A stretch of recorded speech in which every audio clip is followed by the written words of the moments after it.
After my graduation, my parents tried to steal my inheritance for my sister, but my grandparents revealed a shocking twist.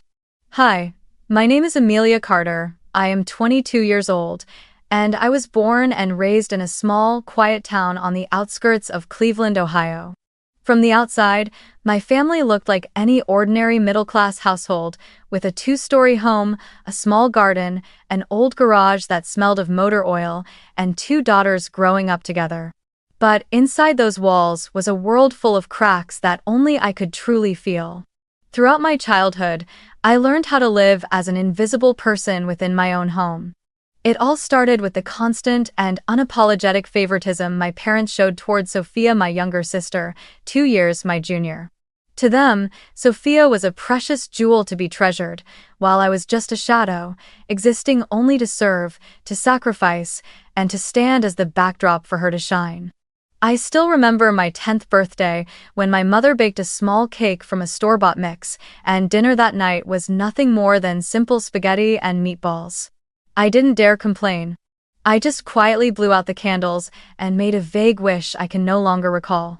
Yet 2 weeks later, when it was Sophia's birthday, my parents rented out an Italian restaurant in town, invited all her friends, bought her a brand new pink dress, and showered her with expensive gifts. I stood in the corner, watching Sophia beam under the twinkling lights, and I realized who was truly considered the daughter in their eyes, while I was merely a name mentioned for form's sake. I used to think maybe my parents were just busy, that perhaps it wasn't intentional.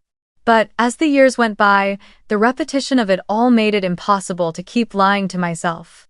When I was in 7th grade, I poured all my effort into a science project on solar energy, staying up late night after night to finish the presentation board.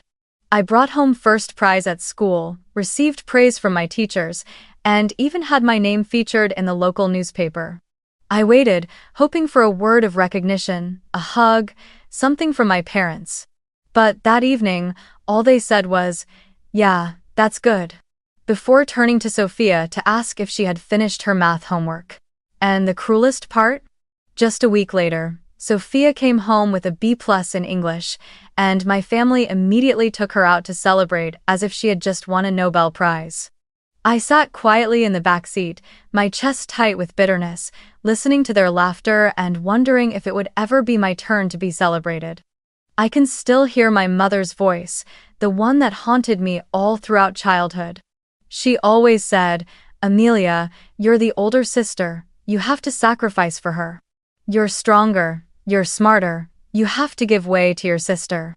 At first, those words might sound like trust, but in reality, they were a sentence that condemned me to a life where I would never come first.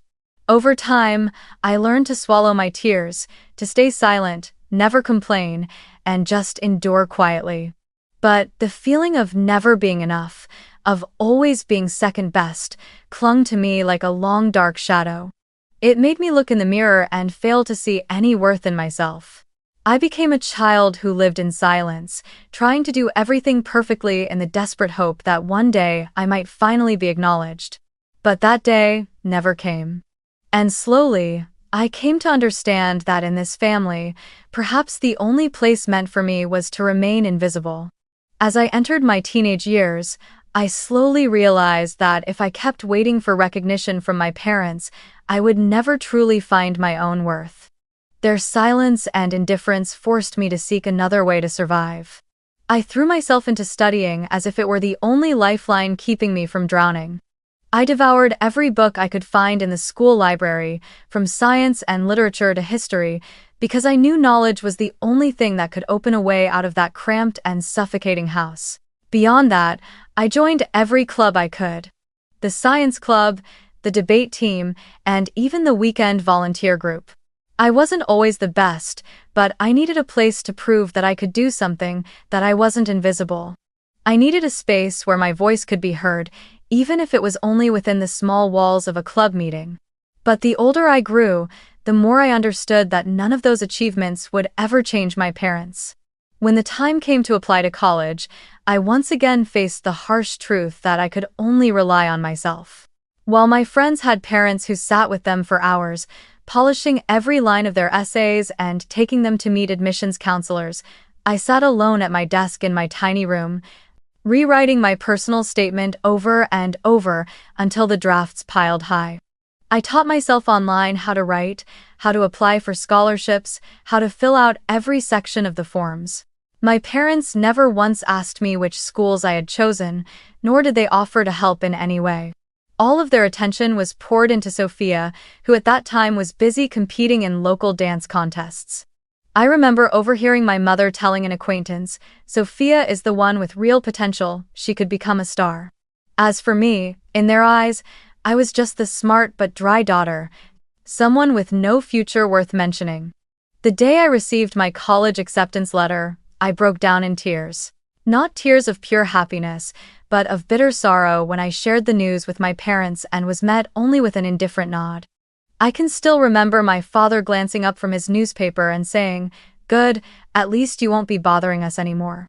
In that moment, I knew that my path could only be lit by my own effort and faith, not by the love or support of those who should have cared for me unconditionally. Move-in day at college, one of the most important milestones of my life, remains an unforgettable memory. While many of my friends were dropped off by their parents, posing for pictures at the campus gate, laughing and crying in the embrace of their families, I stood alone with an old suitcase, staring across the crowded parking lot with an empty heart. My parents couldn't come with me because they were busy taking Sophia to a dance competition in another state. I forced myself to smile when people asked, "Where are your parents?" But inside, the loneliness cut through me like a cold blade. Thankfully, my grandparents George and Eleanor were there. They were the rare source of light in my otherwise shadowed childhood. My grandfather, with his white hair and steady, deep voice, gripped my hand tightly and told me he believed I would achieve great things. My grandmother hugged me for a long time, whispering into my ear, "You are never alone, Amelia. We are always here." Those words became my anchor as I stepped through the gates of college, fully aware that I would have to navigate this vast ocean on my own. But independence was not always sweet. I entered my 20s carrying a heavy load of worries. Unlike many of my classmates whose parents sent them monthly allowances, I received almost nothing from my family. My parents bluntly told me, "You already have a scholarship, figure out the rest yourself, we need to save for Sophia's future." And so, every expense, tuition, textbooks, meals, dorm fees was mine to shoulder alone. I balanced classes with shifts at a coffee shop near campus, scraping together every dollar I could. There were nights when I closed up late, my hands aching from washing hundreds of cups, only to stay awake until dawn finishing an essay. My body grew thin, my eyes constantly ringed with dark circles. Outwardly, I tried to appear strong and resilient, but inside, I often felt like a fragile shard of glass, ready to shatter at the slightest touch. That pressure broke me down more times than I can count. I cried alone in the dorm bathroom, biting my lip so hard just to keep the sobs from escaping. My heart would pound so fast it felt like I couldn't breathe whenever I thought about all the expectations and responsibilities weighing on me. I couldn't take it anymore. That was when I turned to therapy. At first, I felt ashamed, thinking only weak people needed a therapist. But I soon realized the truth was the complete opposite. Only by daring to face my pain could I become truly strong. Each session was a difficult journey. I had to open up about buried memories, forgotten birthdays, endless comparisons, and those constant words, "You must sacrifice," cutting into my heart like a blade. Slowly, I began to understand that I wasn't wrong, and I wasn't worthless, no matter how much my parents had made me believe I was. I was just a child yearning to be loved fairly. Thanks to therapy, to the warm embraces of my grandparents, and to the resilience I had been forced to build, I learned step by step how to find balance. I stopped chasing after my parents' recognition and focused instead on affirming my worth to myself. I didn't need to be a star like Sophia, and I didn't need empty praise from my parents. I only needed to know that I was living true to myself, giving my all, and moving forward. That became the only way I could survive my wounded youth and step into adulthood with at least a little faith that I deserved a place in this world. My graduation day came on a bright early summer morning, sunlight pouring across the university campus. I had imagined this moment for so long. Walking up to the stage in a deep blue gown, square cap on my head, my name echoing among hundreds of students, and the proud eyes of loved ones watching me. It was the moment that marked 4 years of hardship, sleepless nights with textbooks, exhausting part-time shifts, and the hidden tears I shed in silence. I wanted to believe that today would be the reward for everything I had endured. When I looked out into the audience, I saw my grandparents sitting in the front row, their faces lit up with joy. My grandfather George held an old camera, carefully capturing every moment, while my grandmother Eleanor dabbed her tears again and again with a pale blue handkerchief. I had never seen them so happy. They had walked beside me through all the difficult years, had witnessed me wrestle with the pain of being abandoned, and now they were here to watch me receive my hard-earned degree. Their presence alone was enough to warm my heart. In stark contrast, my parents arrived almost halfway through the ceremony. As I sat among my classmates in the rows of graduating students, I caught sight of them slipping in, glancing around for seats. I noticed the way their eyes kept flicking to their watches, their minds clearly elsewhere. And just as I expected, they barely stayed for a short while before standing up, excusing themselves because they had to take Sophia to a modeling photo shoot. I can still remember my mother leaning close to whisper in my ear before leaving. "Please understand, Sophia has such a big opportunity, I can't let her miss it." There were no words of congratulations, just a hollow apology and the sight of their backs disappearing through the exit doors. I sat still, biting my lip hard, holding back tears while all around me, other parents stood and cheered proudly for their children. When I walked across the stage and heard my name echo through the speakers, in that vast auditorium, there were only the trembling claps of my grandparents. My grandfather shouted, "That's my granddaughter," his voice breaking with emotion. I bowed my head as I accepted my diploma, feeling both proud and bitter at once. Part of me still longed for my parents to recognize my effort, but another part of me knew deep down that it had never happened before, and it likely never would. After the ceremony, my friends gathered with their families to take pictures, laughter and joy filling the air. I stood with my grandparents, the three of us holding each other tightly. My grandfather told me that I was his greatest pride, that no matter what anyone else said, he always believed I would do something extraordinary. My grandmother added, "You've gone further than we ever dreamed. You are living proof that resilience bears sweet fruit." I nodded, smiling through tears, imprinting every word deep into my heart. But that joy did not last long. Just a few weeks later, I received the devastating news that my grandfather had passed away from a sudden heart attack. The world seemed to collapse beneath me. He wasn't just my grandfather, he was the father I never had, the steady shoulder I leaned on whenever I felt too weak to stand. On the day of his funeral, I stood silently before his portrait, my trembling hands laying down a bouquet of white flowers, my vision blurred until I could no longer clearly see his face in the frame. The ceremony unfolded with the sound of muffled sobs, but inside me was a grief too deep for words. It felt as though a piece of my heart had died with him. Grandma Eleanor held me tightly after the funeral, whispering, "You cannot fall, Amelia. He wanted to see you live strong." I nodded, but inside I was hollow. Every night, I found myself missing his voice, missing the way he would call to ask if I was eating well, if I was sleeping enough. Now all of that had dissolved into silence. I once thought graduation was the beginning of something new, but it turned out to be the opening act of a series of losses.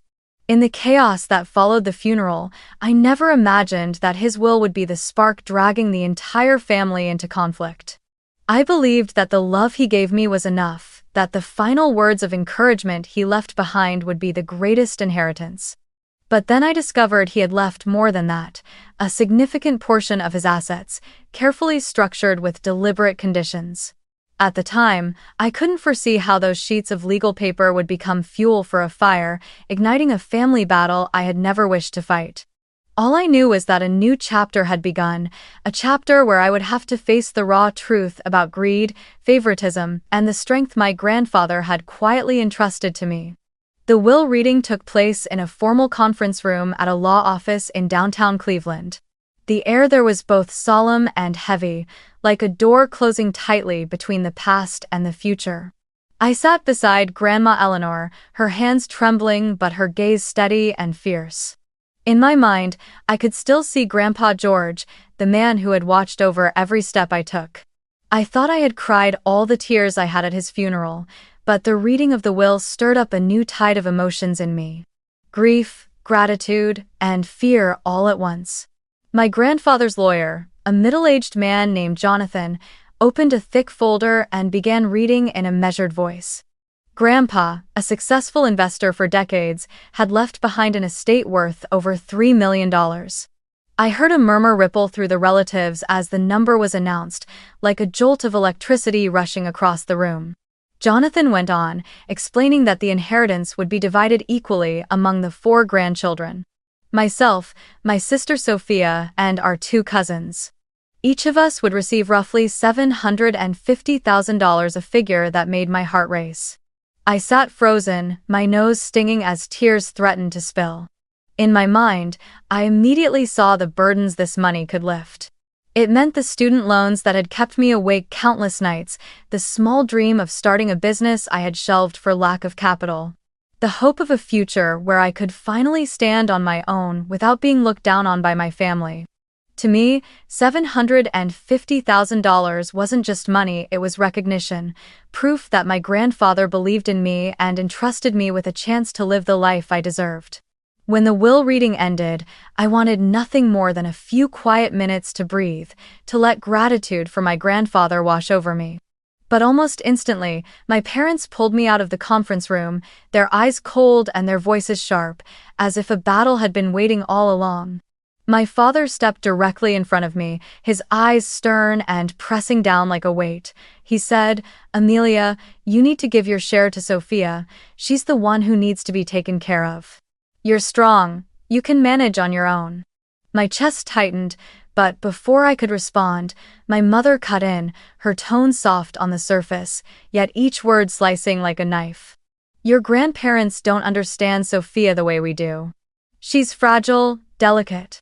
You're her sister, you're supposed to sacrifice. You're used to it, aren't you? All your life, you've been stronger, so give this to her." I stood stunned. In that moment, memories of my childhood flooded back like a storm. The lopsided birthdays, the celebrations that were always for Sophia, the endless words forcing me to sacrifice. I had thought that after all these years of effort, after graduating college, after proving myself, I would finally escape that cycle. But here it was again, even when I had been left a rightful share by my grandfather, they still wanted to take it from me and hand it to Sophia as though I had never been worthy. I drew in a deep breath, forcing myself to stay calm. Inside, my whole body trembled with shock and pain, but I refused to break. I looked straight into their eyes, my voice hoarse but steady. "This is Grandpa's will, not yours. He thought of all of us, he divided it equally, fairly. I will not let anyone change that." My father narrowed his eyes, as if he couldn't believe I had dared to speak so directly. My mother shook her head, sighing in deep disappointment, as though I had just made a grave mistake. In their eyes, I saw the same familiar look I had known all my life, the gaze of people who only wanted me to disappear or quietly exist as the backdrop for my sister. But this time, I knew I was no longer the child who swallowed her tears in silence. I was old enough now to stand tall, to protect the legacy my grandfather had entrusted to me. In that moment, I understood that the real battle had only just begun. What had happened in the conference room was merely the opening act. This inheritance was not just money, it was justice. It was the trust my grandfather had placed in me. And I swore, deep within myself, that I would never let anyone, not even my own parents, steal that trust away. I thought that holding my ground in that conversation would be enough, that things would end there. I was wrong. Just a few days later, when the documents related to the will were sent to the family for signatures, my father, who happened to be one of the executors, made his move. Sitting at the dining table, he spread the stack of papers out before him, his tone cold and firm. "I'm not going to let this play out the way you think, Amelia. Your grandparents may have left you a share, but I'm the one with authority to execute, and I will reinterpret this will in the way that makes the most sense. You don't need that money, Sophia does. I was stunned, my heart pounding in my chest. I knew my father was decisive and authoritarian, but I never imagined he could be this brazen, disregarding even my grandfather's final wishes. My voice trembled as I replied, "Dad, that's not a reinterpretation. That's completely altering Grandpa's intent. He wanted it divided equally among all of us. You have no right to take my share away." But all I got in return was a dismissive smirk. He scoffed, his words sharp and unyielding. "The authority lies with me. Do you really think you know the law better than I do? You're young, you don't understand. This family needs balance, and the only way to achieve that is for Sophia to have more. She's fragile, she needs support, and you're strong enough to stand on your own." Those words struck me like a hammer to the head. As if that weren't enough, my mother, sitting beside him, added, "Amelia, don't be so selfish. If you truly love your sister, you should understand and sacrifice. What would you even use the money for? To pay off debts? To invest in some foolish startup dream? Sophia is the real future of this family. She needs that money to build her career." My hands went ice cold, every vein in my body stiffening. I had never imagined that even now, after everything, my parents could say such things, dismissing my dreams and lifelong effort, reducing me to nothing more than an obstacle to Sophia's spotlight. I fought to stay calm, though the pain in my chest was suffocating. "I'm not selfish," I said, my voice trembling. "I only want to keep what belongs to me. This was Grandpa's wish. If you truly loved him, you would respect that." But instead of listening, they glared at me as if I had betrayed the entire family. My father roared, "Ungrateful. Do you not know who raised you all these years? You only think of yourself. You're nothing but greedy." Each word stabbed into me like a knife. I had never felt so humiliated in my life. Sophia sat silently in the corner, quiet since the beginning. I looked at her, hoping she would at least stand up for me or speak one fair word. But when I called her name, her eyes slid away. Then she softly muttered, "If Mom and Dad say so, then it must be right." Those 5 simple words shattered my world. The sister I once believed would understand me, the sister I had sacrificed for time and again, now nodded in agreement with my parents, letting all of my struggles be trampled underfoot.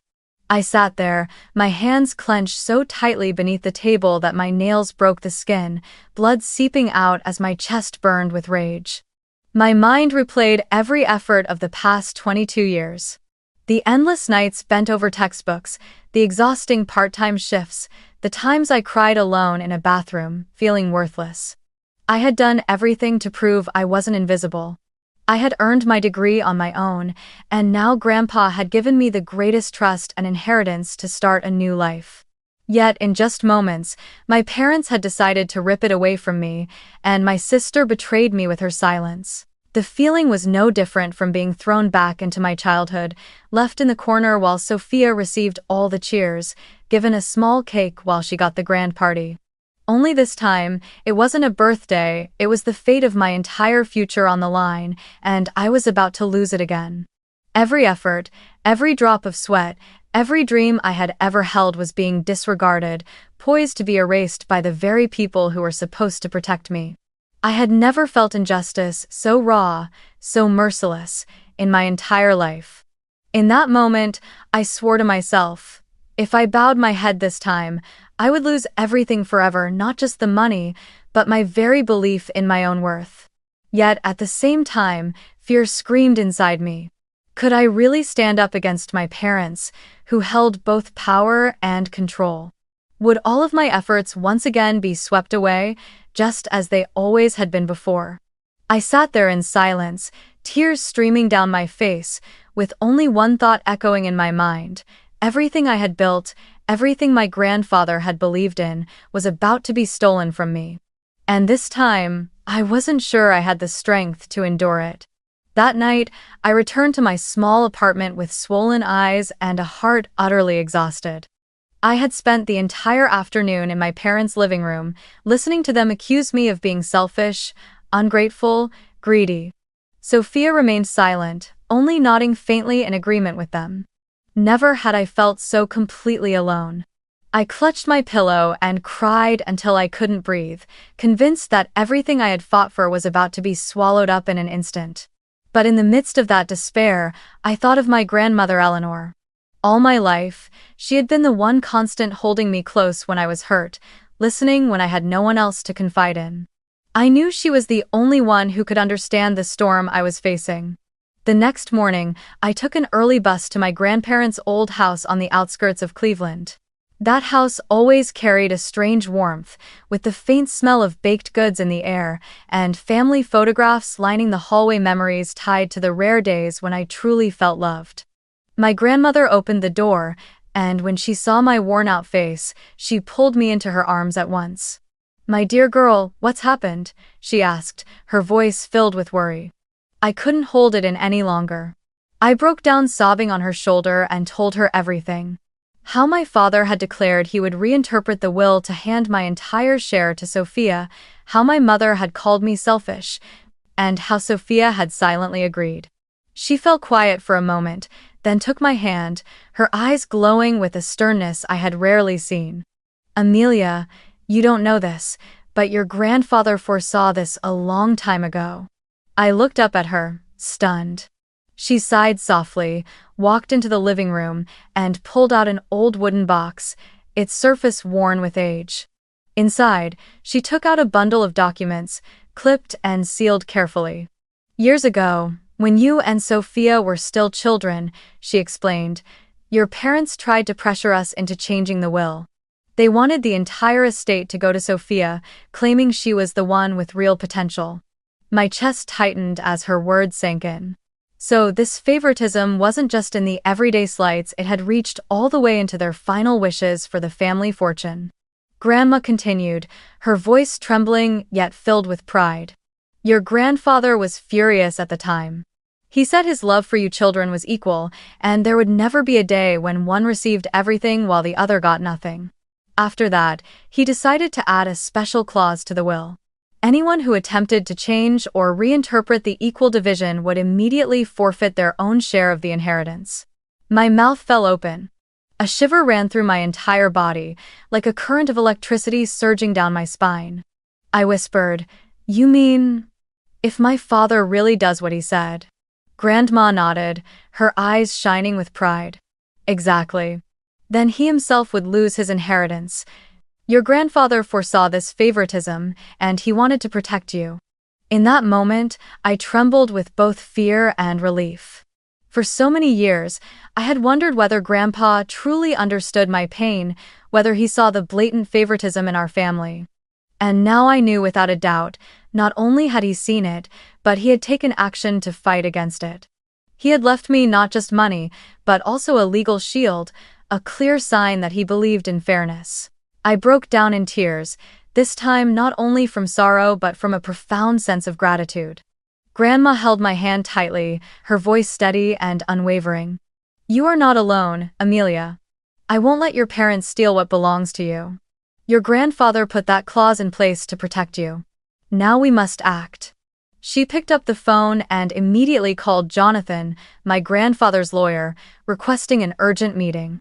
She also reached out to my father's siblings' uncles who had rarely involved themselves in family affairs to inform them of what was happening. "This is not just about you," she said. "It's about respecting your grandfather's final wishes." I sat there, watching her small but determined figure, feeling my heart slowly grow warm again. Amid the chaos, she was like a steadfast lighthouse guiding me through the storm. For the first time in weeks, I felt a flicker of hope. I knew the battle ahead would be long, and my parents would not give up easily. But I also knew now that Grandpa had never abandoned me. He had prepared for this, and with Grandma and the lawyer by my side, I wouldn't be fighting alone. That night, when I returned home, I sat silently by the window, watching the glow of the streetlights spill through the glass. Grandma's words echoed in my mind. "He foresaw this and wanted to protect you." I whispered a promise into the night, sending it to my grandfather. I will not let anyone steal what you left for me. I will stand firm, just as you taught me. For the first time in days, I felt my breath come easier, my chest no longer filled with only fear but with pride and determination. I knew the real battle was about to begin, but I also knew that this time, I was no longer alone. The family meeting was scheduled on a gray afternoon, the sky over Cleveland heavy with clouds. I walked into Jonathan's law office, my heart pounding in my chest. In the long conference room, the polished wooden table reflected tense faces. Grandma Eleanor sat beside me, her hand gripping mine tightly in silent encouragement. Across from us were my parents, my father's eyes cold as steel, my mother's arms crossed, her face set in harsh disapproval. A few of my uncles were present as well, men who usually stayed far from family disputes, but who had been invited today to serve as witnesses. The atmosphere was so heavy I could hear the beat of my own heart in time with the ticking clock on the wall. Jonathan opened the meeting, his voice calm but firm. We are here to clarify matters concerning the will of Mr. George Carter. I am aware of recent disputes, and I must emphasize that his intentions were written with precision. The estate is to be divided equally among the 4 grandchildren. There is no clause that allows an executor to reinterpret this according to personal preference. My father cut in sharply, his voice rising. I'm not changing anything. I just want to make adjustments that make sense. Sophia is the one who needs the money most. We're only thinking of her future, not trying to be unfair. All. His words made my blood boil, but before I could speak, Grandma Eleanor rose to her feet, her eyes blazing with a rare, fierce resolve. Stop making excuses, she said, her voice trembling yet powerful. George warned me long ago that you would try to strip Amelia of what was rightfully hers. He foresaw this, and that's why he added a special clause. The room fell silent, broken only by the rustle of paper as Jonathan pulled out a copy of the will.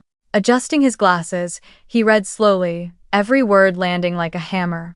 Supplementary clause: any individual, under any pretense, who attempts to alter, reinterpret, or interfere with the equal distribution of assets among the grandchildren will immediately forfeit their inheritance, and their role as executor shall be revoked.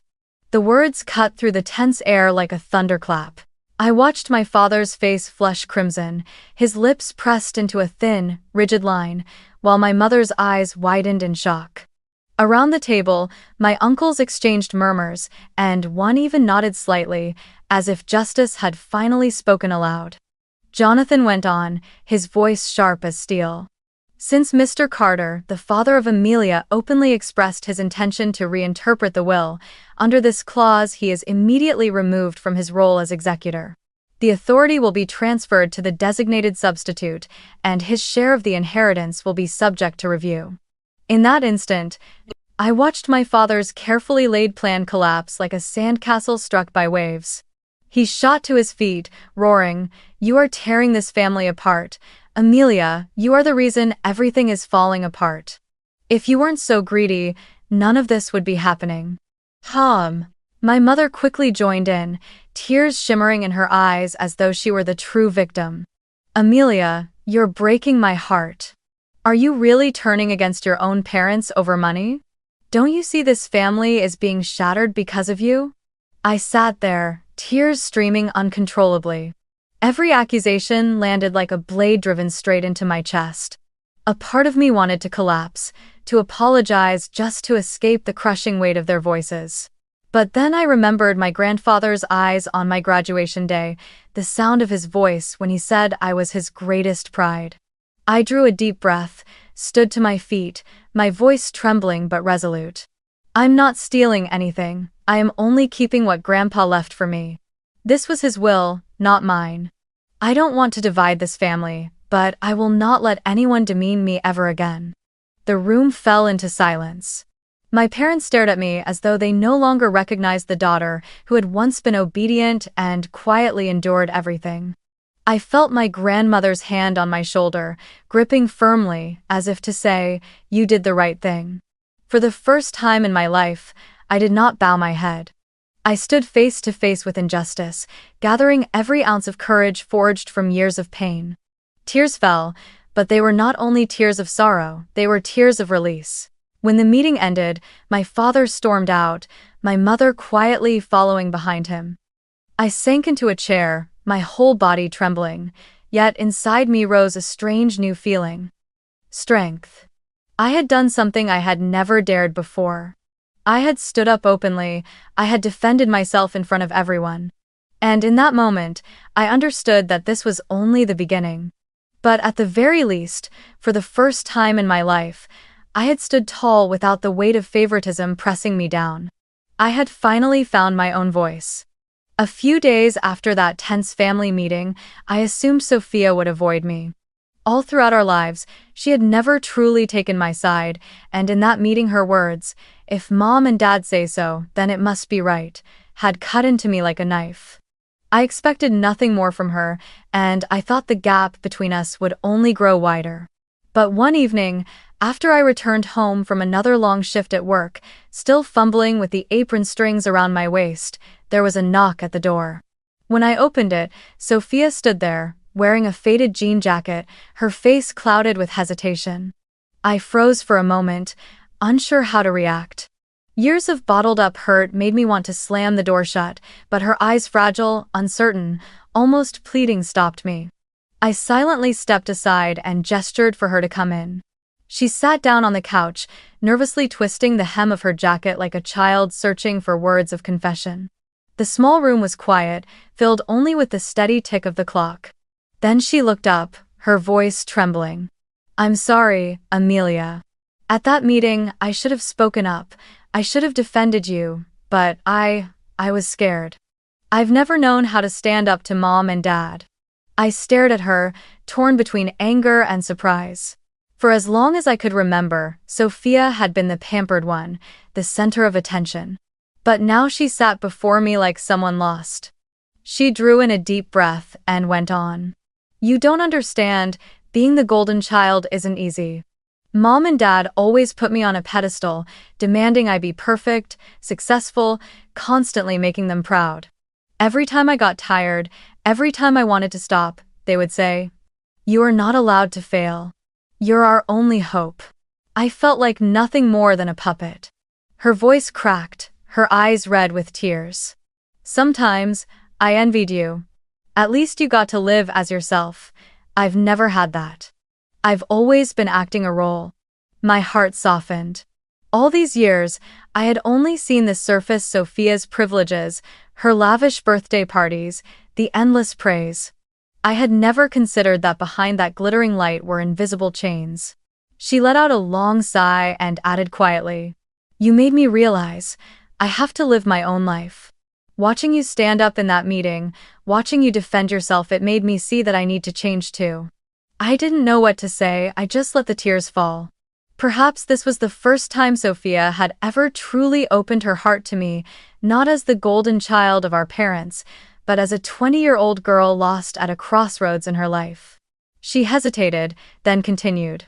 "I've decided to use my share of the inheritance to enroll in community college.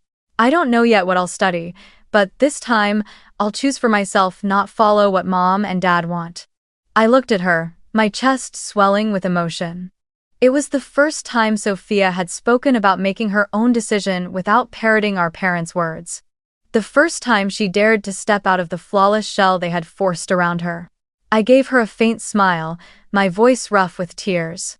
"If that's what you want, I support you. You deserve to live your own life, Sophia." In that moment, in the small room, we no longer sat as the pampered child and the forgotten one. We were simply two sisters, both bound for years by our parents' twisted expectations. And for the first time, the fractures they had created seemed like they could begin to mend. Sophia clasped my hand and whispered, "Can you forgive me?" I nodded, tears streaming, but inside I felt a quiet relief. We stayed up talking late into the night, sharing things we had never dared to say. I told her about the nights I cried alone in the dorm, feeling like the whole world had turned its back on me. She told me about the times she collapsed in exhaustion after dance rehearsals, yet still had to smile brightly on camera because our parents demanded it. both of us came to see that all these years, we had never been enemies, we had simply been victims of a sick favoritism. When Sophia finally left, she hugged me tightly. I walked her to the door and watched her figure disappear down the hallway, and in my heart stirred a strange feeling. Hope. For the first time, I saw a different Sophia, not the spoiled girl I had known, but a young woman longing for freedom. And for the first time, I believed that maybe, just maybe, the two of us could step out of that toxic cycle together and rediscover what family was truly meant to be. After the family meeting and everything that followed, I thought the storm had finally begun to calm. But in truth, the turbulence was only just beginning. My father grew colder and angrier than ever. One evening, he called me, his voice heavy as stone. "From now on, don't consider yourself a daughter of this family anymore.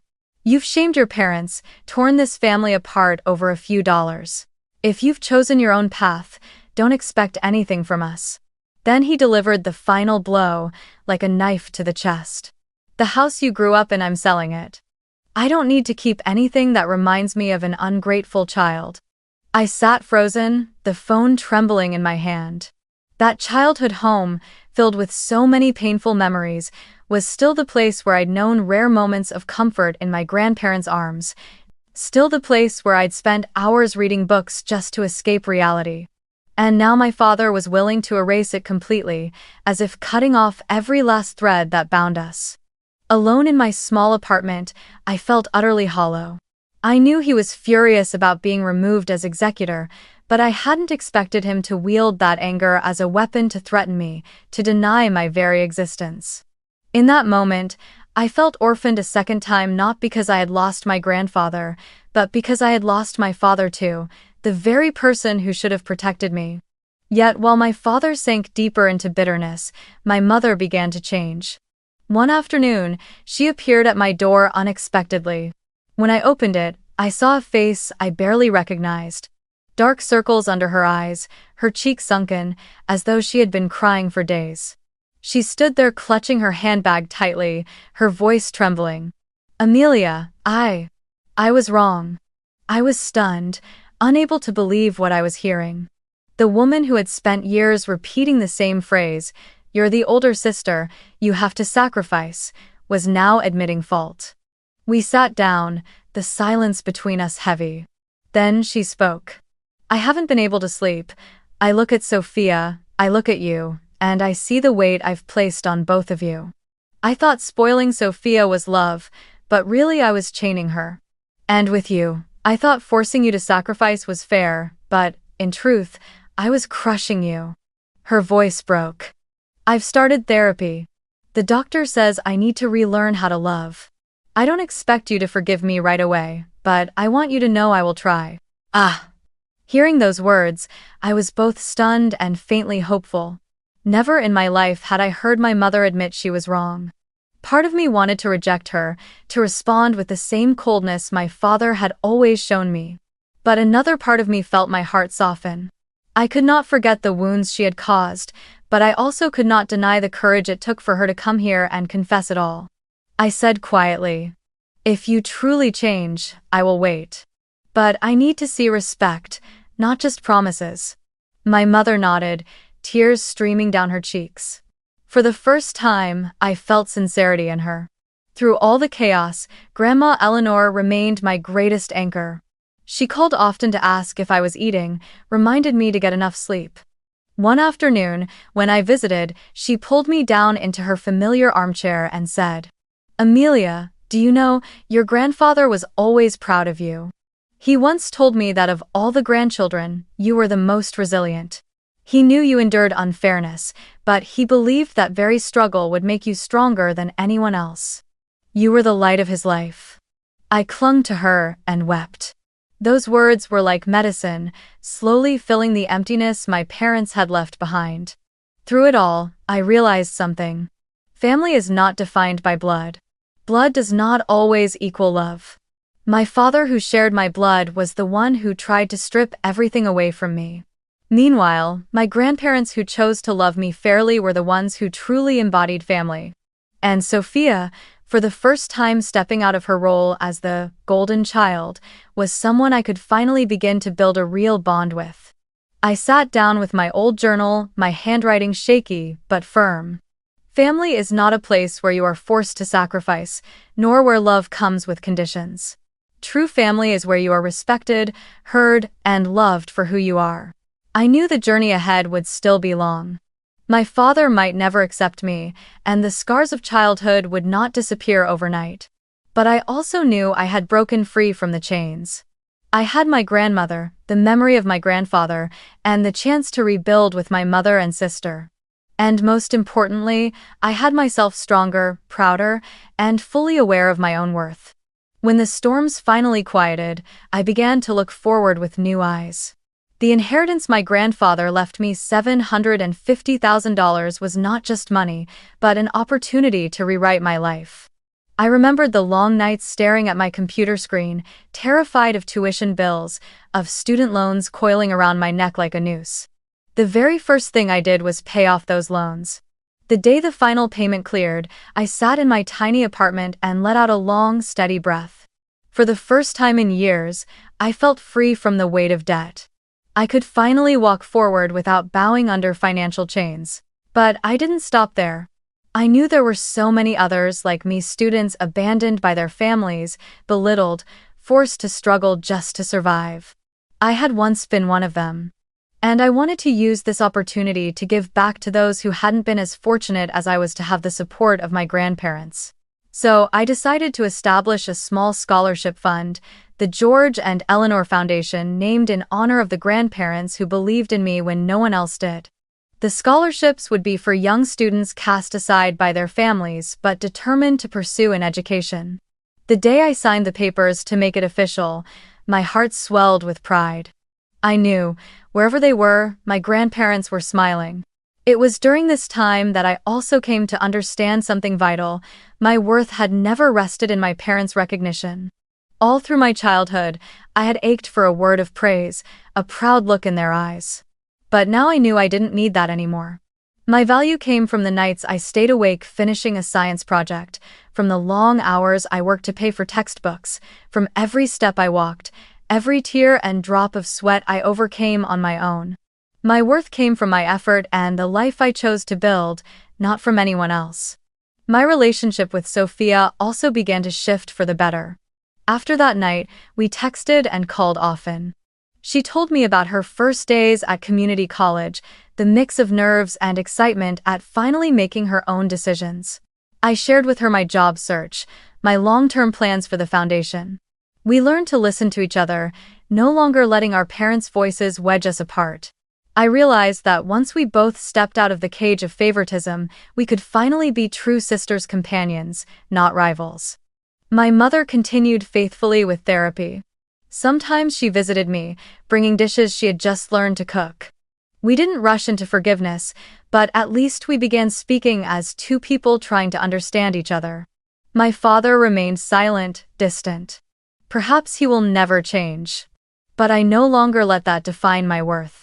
I had learned to draw boundaries. If a relationship only brought pain and contempt, then I had the right to walk away. As I sit and write this story, I know I am not alone. There are so many out there living in families warped by favoritism, poisoned by toxic expectations. To them, I want to offer these words not as someone who has conquered everything, but as someone who once lived in the shadows and found a way out. If your family belittles you, remember, you have the right to set boundaries. You are not selfish for protecting yourself. You are not ungrateful for refusing to be used. That is the only way to keep your heart whole. Money can be lost, but dignity and peace of mind are not things you should ever trade away. For years, I believed that winning my parents' love by sacrificing myself was a kind of victory. But the truth is, real victory came the moment I stood up and said, "Enough." And from that moment on, I found peace in my soul again. And more than anything, I learned how to believe in myself.